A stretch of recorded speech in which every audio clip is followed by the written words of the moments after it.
Sorry about that, guys. I forgot to do this for Dylan. So anyways, just to double back, we talked about Babylon. We talked about Nebuchadnezzar being the ruler of Babylon. His grandson takes his place, and that's when the handwriting shows up on the wall. He is so scared of what's going to happen that he actually, loses his bowels. He poops his pants because he's so afraid of what's going to happen, literally.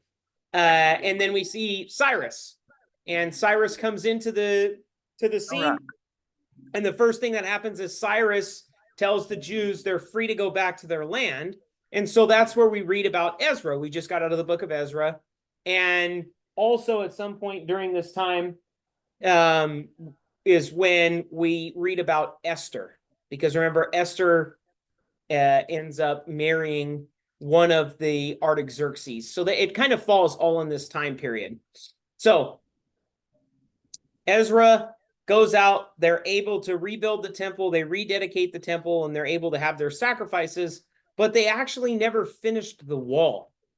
And the city itself was still in ruins. They made it to the Temple Mount. They worked on the foundations of the temple and built the temple, so that was done. And so that brings us into the book of Nehemiah. And so if you look at this map here, this shows you real quickly here about 605, Nebuchadnezzar's first attack, and then 597. And we see a third attack, which is the final exile. 538 is Cyrus's decree. Temple foundation laid 536. Temple completed in 515. Then we have this expanse where we see Esther. And then after that, 548 to 457 is Ezra returns. And then 444, third return under Nehemiah. And so that means that they left. Well, it wasn't Babylon anymore. It was Persia then. Because remember, the Medes and the Persians came in and they wiped out the Babylonian. So then it was the Persians. Stop, Luke. We'll talk about it after. So it's kind of a backdrop on where we're going into this. And there's another map of that. I got lots of maps on this one, actually. It was very cool to see how this all played out over time as far as the history of the Jews is concerned. And no, this one's good. There will be slides that you can read, but there's going to be names and stuff that are going to be really hard for you. So we'll go, I'll let you know when you can read. Okay, buddy? So let's start talking about Nehemiah. So this is chapter 1. The words of Nehemiah, the son of Hakaliah. And it came to pass in the months of Chislew in the 20th year, as I was in Shushan, the palace, that Hanani, one of my brethren, came, he and certain men of Judah. And I asked them concerning the Jews that had escaped, which were left of the captivity, and concerning Jerusalem. And they said unto me, the remnant that are left of the captivity there in the province are in great affliction and reproach. The wall of Jerusalem is also broken down, and the gates thereof are burned with fire.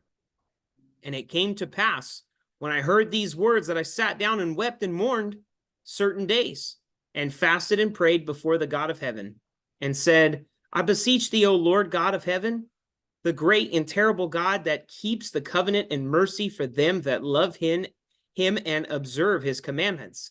Let thine ear now be attentive, and thine eyes open, that thou may hear the prayer of thy servant, which I pray before thee now, day and night, for the children of Israel thy servants, and confess the sins of the children of Israel, which we have sinned against thee. Both I and my father's house have sinned. We have dealt very corruptly against thee, and have not kept the commandments, nor statutes, nor judgments, which thou commanded thy servant Moses. Remember, I beseech thee the word that thou commands thy servant Moses, saying, if you transgress, I will scatter you abroad among the nations. But if you turn unto me and keep my commandments and do them, though there were of you cast out into the uttermost part of heaven, yet I will gather thee from thence, and will bring them unto the place that I have chosen to set my name there. Now these are thy servants and thy people, whom thou hast redeemed by thy great power, and by thy strong hand. O Lord, I beseech thee, let not now thine ear be attentive of the prayer of thy servant, and to the prayer of thy servants who desire to fear thy name and prosper. I pray thee, thy servant this day, and grant him mercy in the sight of this man, for I was the king's cupbearer. So I know Levi's dying to answer this, but what's very unique about Nehemiah is that from the information I gathered from the commentaries is that, number one, he was born in captivity and had never seen the land, but was a patriot through and through. He wanted to know what was going on in the homeland of his fathers because he was so excited to hear about the stories of them. And that's where we see this report that's given to him that it's in disarray. The temple's there, but everything's in just bad shape. And he, at this point, asks God for guidance and to remember his commandments. And he prays and fasts and is really eagerly seeking God's approval, so to speak, on this and asking for mercy because he knows that he's one of the right-hand men to the king who gets to see the king. So, Levi, what does it mean when it says that he was the king's cupbearer?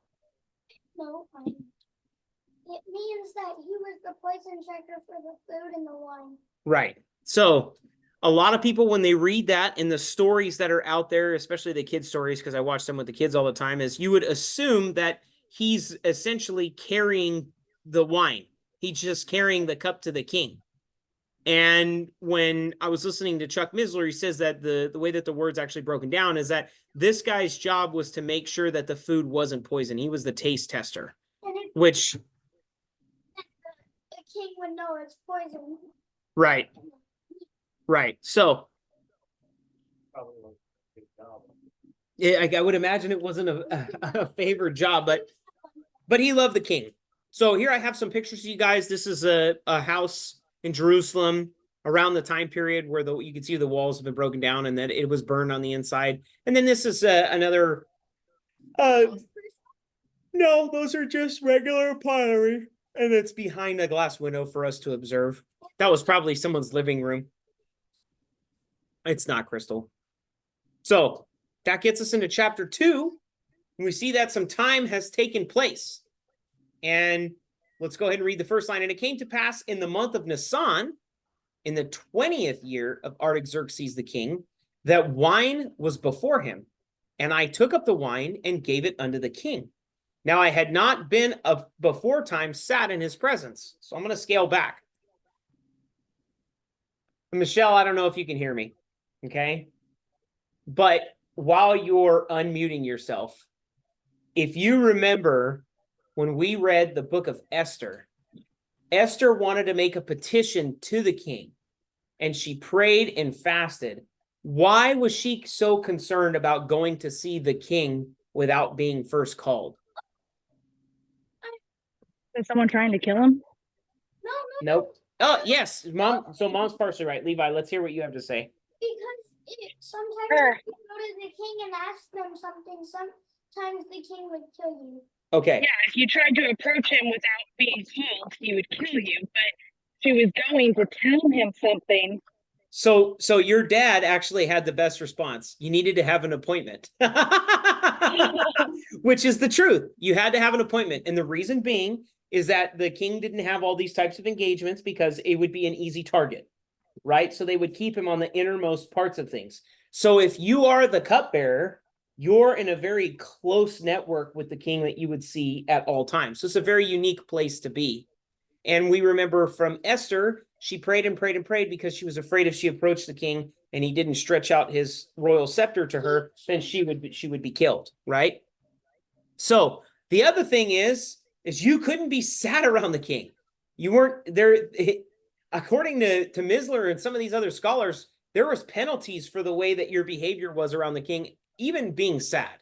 And so this is interesting, this interaction that happens right here. So it says, now I had not been before time sad in his presence. Wherefore the king said unto me, why is thy countenance sad? Seeing that thou art not sick, this is nothing else but sorrow of heart. So the king's very smart. He perceives that Nehemiah is not sick. Something's tugging at his heart to make it look like he's holding back emotion. Then I was very sore afraid, right? because obviously he's, the cat's out of the bag. He's sad, and said unto the king, let thy king live forever. Why should not my countenance be sad? When the city, the place of my father's sepulchres, lies in waste, and the gates thereof are consumed with fire.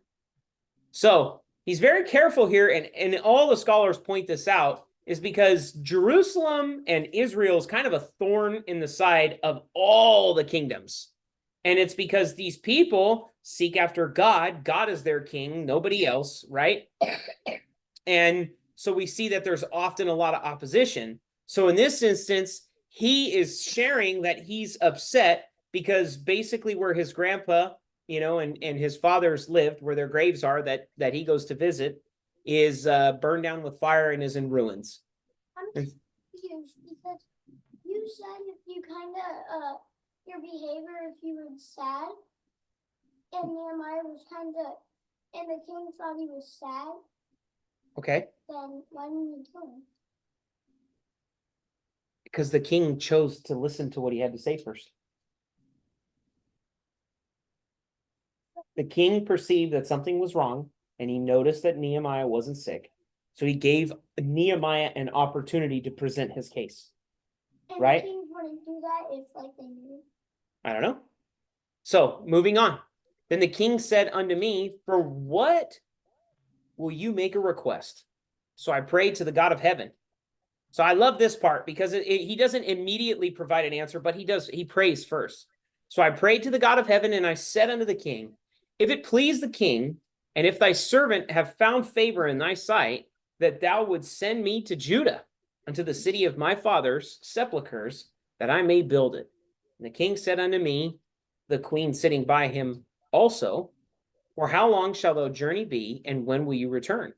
So it pleased the king to send me, and I set him a time.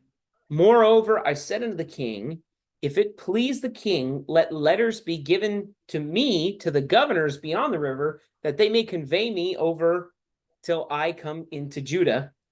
And a letter unto Asaph, the keeper of the king's forest, that he may give me timber to make beams for the gates of the palace, which appertain to the house, and for the wall of the city, and for the house that I shall enter into.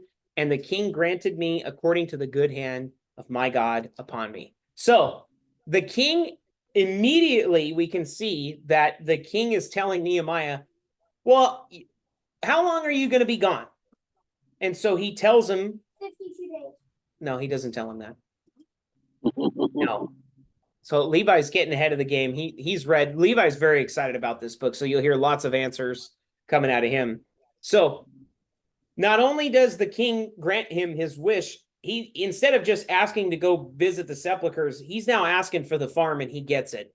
He's asking for letters to be written, to have all the supplies that are needed to do this, and so that all the surrounding areas that the Persian people are in charge of, the governors of those lands, are made aware of it, that the king is in support of what he's doing, and that they'll grant access, which is really cool. So Nehemiah is going to travel over that way. Then I came to the governors beyond the river and gave them the king's letters. Now the king had sent captains of the army and horsemen with me. When Sanballat the Horonite and Tobiah the servant the Ammonite heard of it, it grieved them exceedingly that there had come a man to seek the welfare of the children of Israel. So we already have two people in opposition in the neighboring cities. And we're going to see that at the climax of the story where these guys come in. Don't ever name your kids Sanballat or Tobiah. The pagan names, whatever they're called? No. So, interesting. We read here. So I came to Jerusalem and was there 3 days, and I arose in the night, and some of the men with me. Neither told I any man what my God had put in my heart to do at Jerusalem. Neither was there any beast with me, save the beast that I rode upon. And I went out by night by the gate of the valley, even before the dragon well, and to the dung port, and viewed the walls of Jerusalem, which were broken down, and the gates thereof, which were consumed by fire. So I'm going to stop right there for a second. So just to kind of conceptualize what Nehemiah is doing, is he hasn't told anyone in Israel or in Judah why he's there. The surrounding governors know what's going on because they allowed him passage. But the people that are currently living there, because remember, during the time of Ezra, the decree came out from Cyrus to everyone to go back, and a large group, I think it was like 67,000 or something like that, went. And don't quote me on that number. I don't remember the exact number. No. They went out there, and that's who built the temple. So there's people that are living there, and what Nehemiah does is he scopes out the lay of the land. He wants to know how much work is this going to take, and he goes by the way of where the water's going to come into the city and where the poop's going to exit the city. It's what the dung gate is called. They have a Like the snake thing for the trailer? yes, but it was, a form of sewage treatment. Let's just call it that way. So, and he does all these things at nighttime. And so that leaves us off on fire there. Then I went to the gate of the fountain and to the king's pool, but there was no place for the beast that was under me to pass. Then went I up into the night by the brook and viewed the wall and turned back and entered by the gate of the valley, and so returned. And the rulers knew not whether I went or what I did, neither had I as yet told it to the Jews, nor to the priests, nor to the nobles, nor to the rulers, nor to the rest that did the work. Then said I unto them, you see the distress that we were in now, how Jerusalem lies in waste, and the gates thereof are burned with fire. Come, let us build up the wall of Jerusalem, that we be no more a reproach. So he gathers all the leaders together in that area. You okay? Okay. I got you. Just checking on you. Stop. Please stop. And so we see here he's gone. He's estimated all the damages that are there. You can see this guy is a planner. He's putting this all together on how he wants to approach this. So he has this great secret that's there with him, and you can almost see like he's like gathering or rattling the troops to prepare for this huge build. It's just big construction project that's going to come up. And so he basically tells them that they need to start working on this and they need to do it together as a team. Then he drops the bomb. Then I told them of the hand of my God, which was good upon me. Also, the word the king had spoken and the words that he had spoken unto me. And they said, let us rise up and build. So they strengthened their hands for this good work. So before I get into Sanballat, this guy, everyone hears this news. They're excited to see this patriot who's not from the land, who wants to rebuild the walls. Then on top of that, he tells them that God has given him instruction to do such, so to speak, or given him favor by the various transactions that have happened across the way, and that the king is in support of this. So he's basically told him, hey, I'm like third in command, so to speak. I'm the cupbearer, I'm the poison checker, so on and so forth. And this king directly has given me these letters to do these things, so on and so forth. So it's really cool. So then we see, the antagonist of the story. But when Sanballat, the Horonite, and Tobiah the servant, the Ammonite, and Geshem, the Arabian, heard it, they laughed us to scorn and despised us and said, what is this thing that you do? Will you rebel against the king? Then I answered them and said unto them, the God of heaven, he will prosper us. Therefore, we his servants will arise and build, but you have no portion, nor right, nor memorial in Jerusalem. So they're in the city of Jerusalem. They're in, I guess how would I phrase this? Be like you're in California, you're in San Joaquin County in the city of Tracy, right? You're inside the triangle. So they're in the city of Jerusalem, which is inside of Israel, which is inside, to my understanding, Judah. So there's those three guys that are of the surrounding area that are in opposition. They think you're going to go up against a king. You're going to do these things. And what's great, again, is Nehemiah says, I don't care what you think. God of heaven will be with us and he will prosper us. So they were mocking him. Good word. So then Eliashib, the high priest, rose up with his brethren, the priests, and they builded a sheep gate. They sanctified it and set up the doors of it even unto the tower of Mahah, and they sanctified it unto the tower of Hananiel. Lots of tough names here, guys. I'm just going to try and read through it. But essentially what's going to happen here is Nehemiah puts order on these builders, just like how a general contractor would show up on a job site and he would have all these different trades there working at the same time. Each one of these families were assigned to a certain portion of the wall and the gate. So that's what's going on here. I'm gonna read it as best as I can. So, and next unto him builded the man of Jericho, and next to them builded Zachar the son of Imri. But the fish gate did the sons of Hassanah build, who also laid the beams thereof, and set up the doors thereof, the locks thereof, and the bars thereof. And next unto them repaired Meremoth the son of Urijah, the son of Koz, and next to them repaired Meshullam the son of Berechiah, the son of Meshibel, and next to them repaired Zadok the son of Banana, Banana, and next unto them the Tekoites repaired, but their nobles put not their necks to the work of their Lord. Moreover, the old gate repaired Jehoiada the son of Pisiah, and Meshullam the son of Besodiah. They laid the beams thereof, and set their doors thereof, and the locks thereof, and the bars thereof. And next unto them repaired Melati the Gibeonite, and Jadon the Meronothite, the men of Gibeon and of Mizpah, unto the throne of the governor on this side of the river. Next unto him repaired Uzziel the son of Hariah of the goldsmiths. Next unto him also repaired Hananiah the son of one of the apothecaries, and they fortified Jerusalem unto the broad wall. And next unto them repaired Rephai the son of Hur, the ruler of half a part of Jerusalem. And next unto them repaired Jedediah the son of Harumaph, even over against his house. And next unto him repaired Haddash the son of Hashbaniah. Okay. Malchijah the son of Harim and Hashab the son of Pahath Moab repaired the other piece and the tower of the furnaces. And next unto him repaired Shallum the son of Halohesh, the ruler of a half part of Jerusalem, he and his daughters.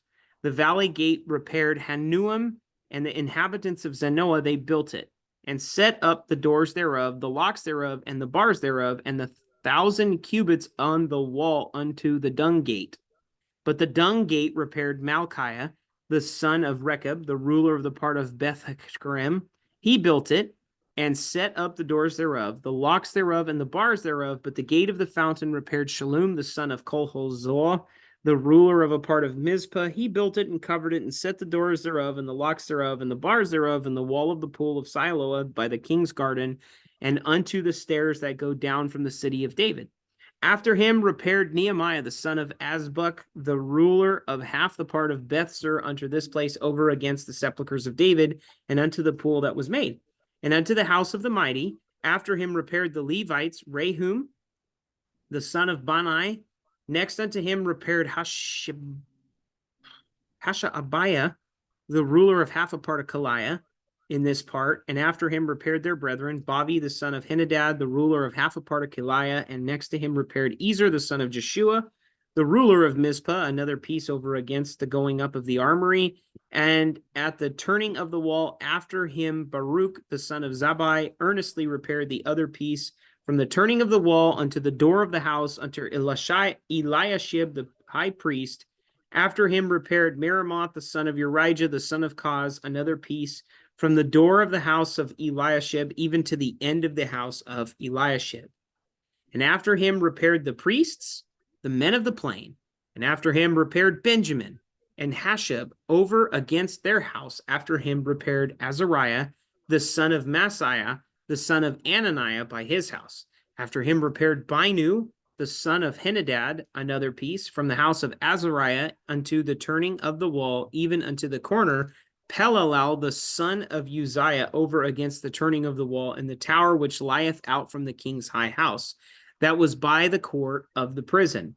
After him Pedadiah, the son of Parosh. Moreover, the Nethinims dwelt in Ophel, unto the place over against the water gate toward the east. And the tower that lieth out after them, the Tekoites repaired another piece over against the great tower that lieth out even unto the wall of Ophel.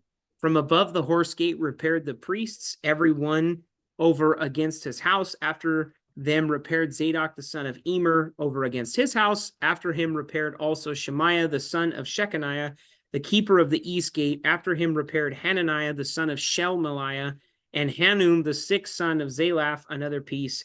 After him repaired Meshullam the son of Berechiah over against his chamber.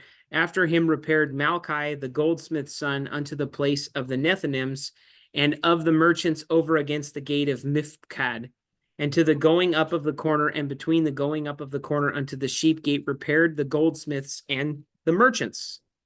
But it came to pass, when Sanballat heard that we builded the wall, that he was wroth, and took great indignation, and mocked the Jews. And he spoke before his brethren and the army of Samaria, and said, What do these feeble Jews? What do these feeble Jews? Will they fortify themselves? Will they sacrifice? Will they make an end in a day? Will they revive the stones out of the heaps of the rubbish which are burned? They're mocking them. Yes, they are. Now Tobiah the Ammonite was by him, and he said, Even that which they build, if a fox go up, he shall even break down their stone wall. So that's kind of a jacked up comment to make there. He's basically said that they've made the wall so insecure that if as sly as a fox tiptoes across the top, it's all going to fall over. So they're all making fun of him. Mocking. Hear, O our God, for we are despised, and turn their reproach upon their own head, and give them for a prey in the land of captivity, and cover not their iniquity, and let not their sin be blotted out from before thee, for they have provoked thee to anger before the builders. So built we the wall, and all the wall was joined together unto the half thereof, for the people had a mind to work. But it came to pass that when Sanballat and Tobiah and the Arabians and the Ammonites and the Ashdodites heard that the walls of Jerusalem were made up and that the breaches began to be stopped, then they were very wroth and conspired all of them together to come and to fight against Jerusalem and to hinder it. Nevertheless, we made our prayer unto our God and set a watch against them day and night because of them. And Judah said, The strength of the bearers of burdens is decayed, and there is much rubbish, so that we are not able to build the wall. And our adversaries said, They shall not know, neither see, till we come into the midst among them, and slay them, and cause the work to cease. Lennon, just go to bed, bud. You're asleep. Why? Yeah, I sleep. Okay. I promise you I'm not sleeping, I'm listening to you. Okay. But when it came to pass, when Sanballat, Tobiah, and the Arabians and the Amorites and the Ashdodites heard that the walls of Jerusalem were made up, and that the breaches began to be stopped, then they were very wroth, and conspired all of them together to come and fight against Jerusalem and to hinder it. Nevertheless, we made our prayer unto our God, and set a watch against them day and night because of them. And Judah said, The strength of the bearers of burdens is decayed, and there is much rubbish, so that we are not able to build the wall. And our adversaries said, They shall not know, neither see, till we come in the midst among them and slay them, and cause the work to cease. And it came to pass that when the Jews which dwelt by them, they said unto us 10 times, From all places whence ye shall return unto this will be upon you. Therefore set I in the lower places behind the wall, and on the higher places I even set the people after their families with their swords, their spears, and their bows.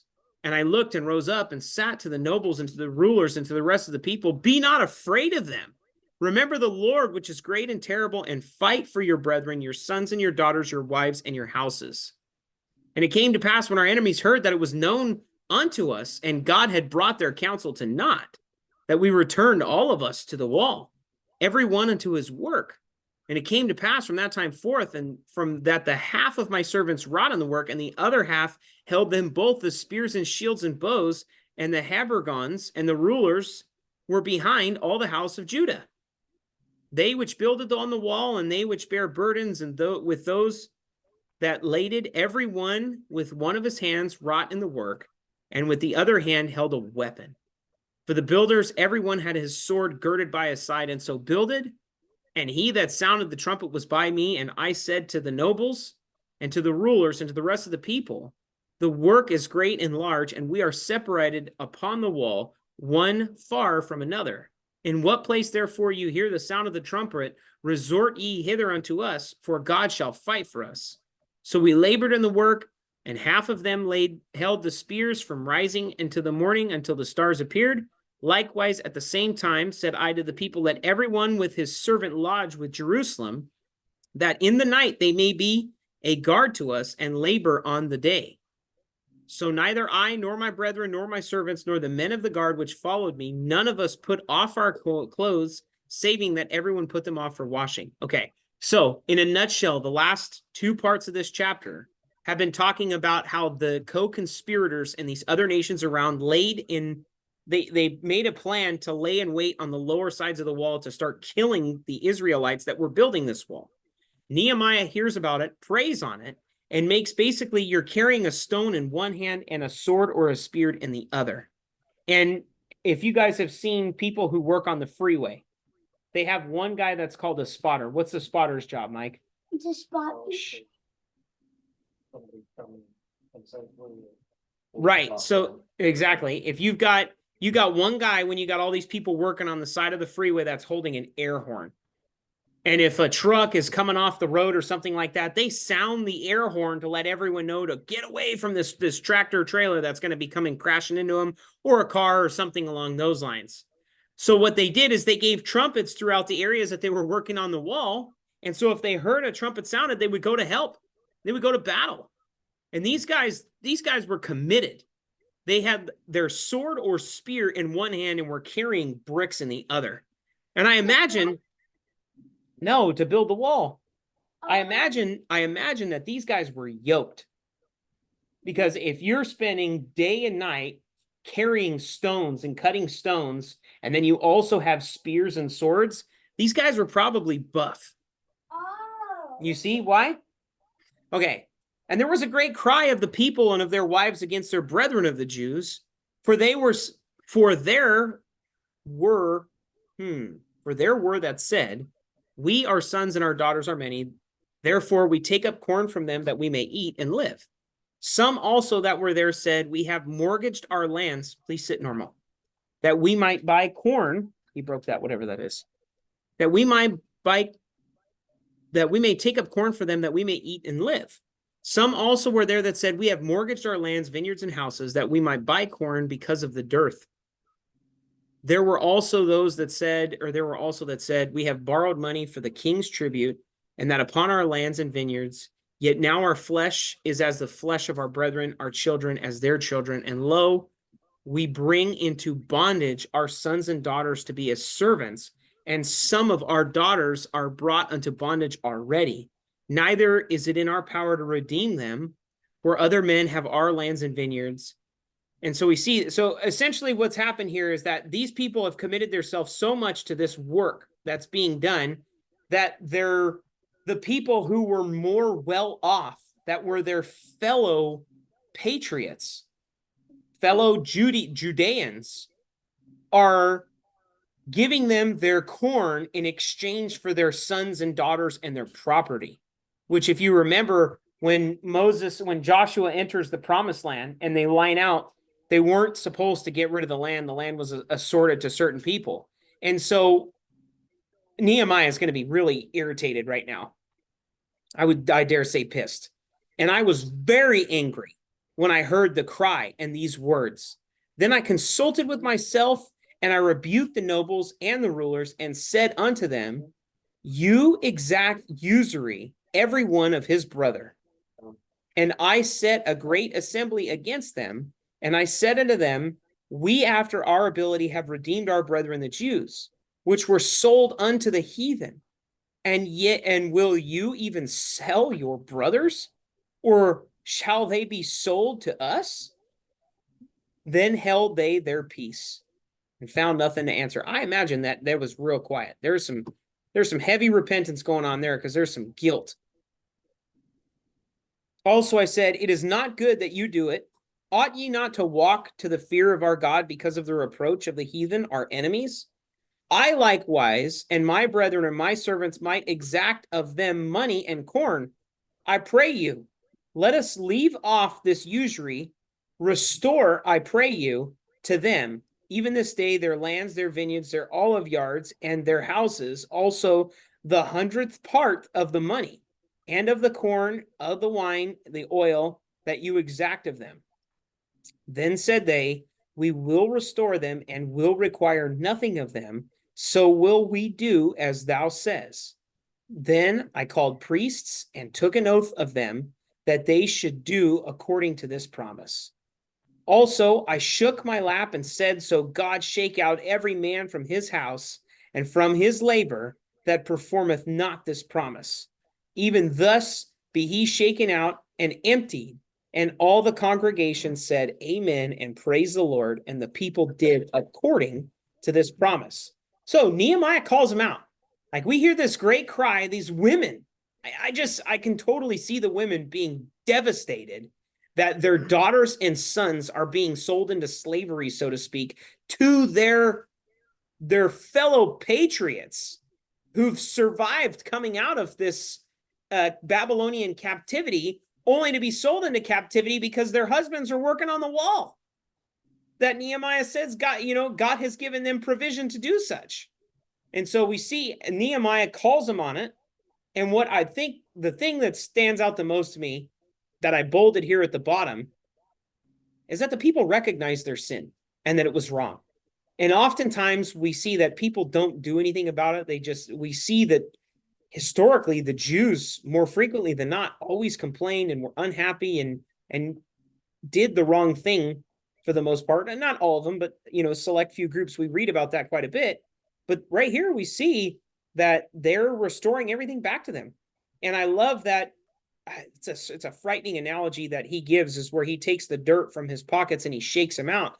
He says, anyone who doesn't commit to this promise that they've made, they will be shaken out of God's house, which is not a good feeling, or even to hear that. Oh no, I have too many. So what did I go back to? I did. Okay, so verse 14, moreover, from that time, I was appointed to be their governor in the land of Judah from the 20th year even unto the 30th year of Artaxerxes the king. That is 12 years. I and my brethren have not eaten the bread of the governor, but the former governors that had been before me were chargeable unto them, and had taken of them bread and wine, besides 40 shekels of silver. Yea, even their servants bear rule over the people, but so did not I, because of the fear of God. So Nehemiah is letting them know, I'm the damn governor. I am getting paid to be the governor, and I have provisions of food and wine directly from King Artaxerxes, and I'm not taking it because I fear God.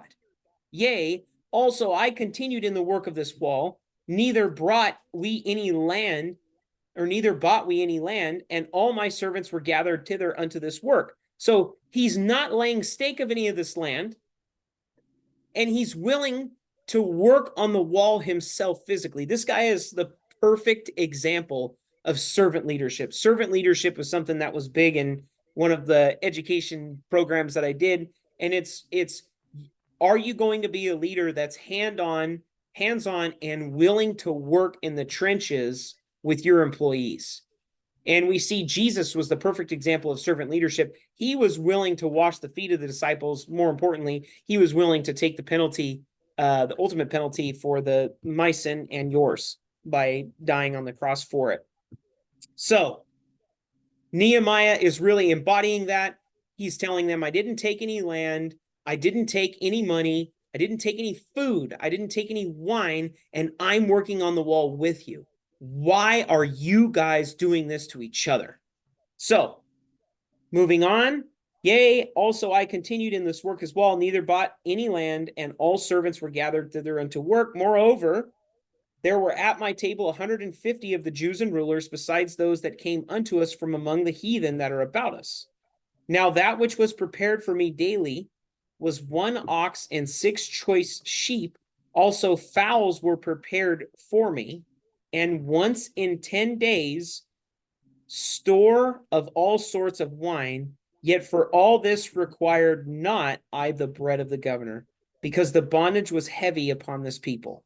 Think upon me, my God, for good, according to all that I have done for this people. So we're getting pretty close to the tail end of what's happening here.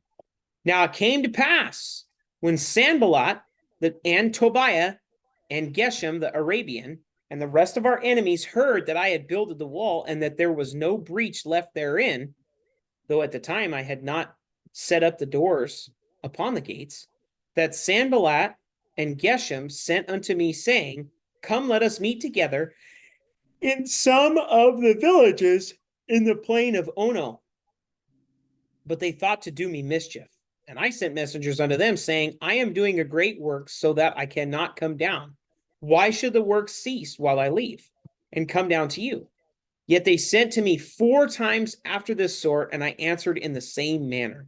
Then sent Sanballat his servant unto me in like manner the 5th time, with an open letter in his hand, wherein was written, It is reported among the heathen, and Gashmu saith it, that thou and the Jews think to rebel, for which cause thou buildest the wall, that thou mayest be their king, according to these words, and thou hast appointed prophets to preach of thee at Jerusalem, saying, There is a king in Judah, and now shall it be reported to the king according to these words.